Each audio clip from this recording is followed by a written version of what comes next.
Do you ever feel like when you paddle hard, you don't really go as far as you thought you would, or anywhere at all?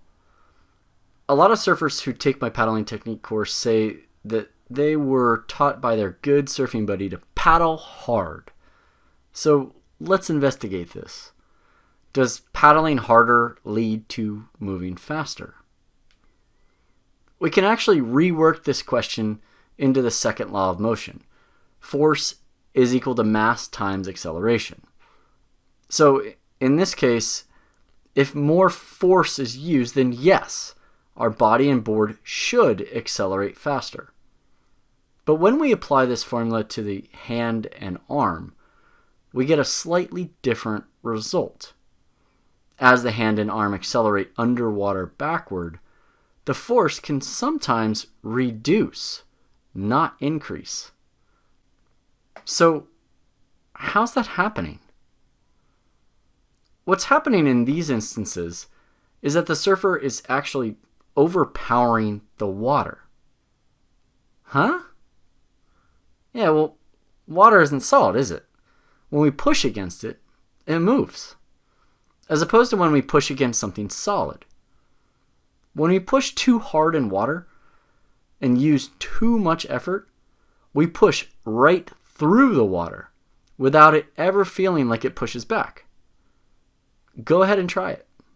Push as hard as you can when you're sitting still in water. Makes a lot of bubbles and noise, but isn't super effective. So the key is to accelerate the hand and arm through the water such that we can feel the water push back. No more and no less. You know that feeling you get when water does feel solid? And you do feel like you move with each stroke? You're feeling pressure on the palm side of your hand and arm, which is called the ventral side of the arm. This pressure is in fact drag forces acting against the hand and arm. In addition, you're also feeling a difference in pressure between the ventral side and the dorsal side, which is the back side of the hand and arm. As the hand moves from the front of the stroke to the back, it leaves behind a low pressure cavity on the dorsal side of the arm and creates a high pressure area on the ventral side of the arm. The movement of molecules from the high pressure ventral side to the low pressure dorsal side creates vortices around the hand and arm. High pressure likes to move to low pressure, and when it does this, it creates these tiny little vortices. The rotational speed and position of the vortices impact the positive drag forces produced. So it's that differential between the ventral and dorsal side of your arm is what you feel when you paddle. That's what helps you move forward and why water, a liquid, kind of feels solid at times. The greater the difference is between the ventral and dorsal sides, the greater the force you generate. But when you apply too much effort, the hand slips right through that high pressure area, and thus the differential between the two sides doesn't get formed correctly. It happens usually at the beginning of the stroke if you push too hard too soon, or it happens near the middle of the stroke, again, pushing too hard and overpowering the water. Here are some clear examples of force reduction from slipping. This is using a system of sensors being held in between two fingers.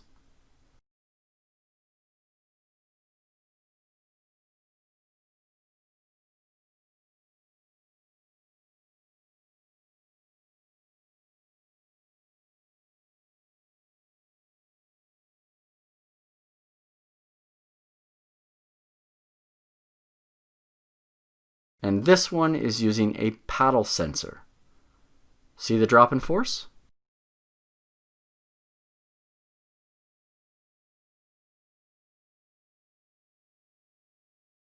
So, then how do we not slip?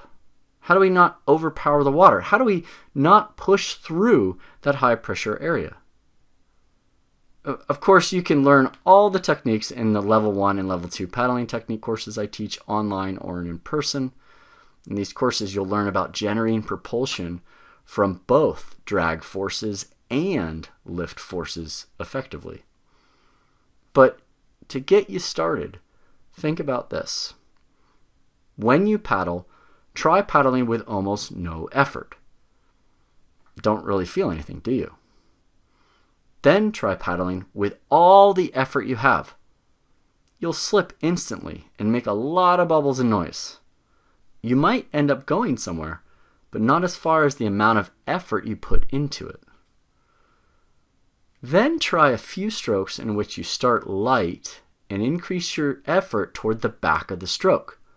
You build the effort in each stroke. As you increase speed, you can build it even more. Do you feel the pressure difference the entire way through the stroke? You should feel that pressure all the way through the stroke if you do it right, and paddling should feel a whole lot more fun. There's a start.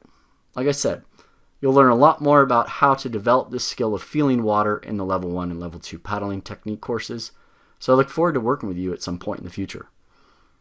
For now, I'm pretty sure we've busted this paddling myth that says you have to paddle as hard as you can to go faster. Thank you so much for watching. Hope you learned something new. If you liked it, come check out my Level 1 or Level 2 paddling technique courses that I teach. And if you really liked it, share it with a couple friends. Until next time, I'll see you in the water.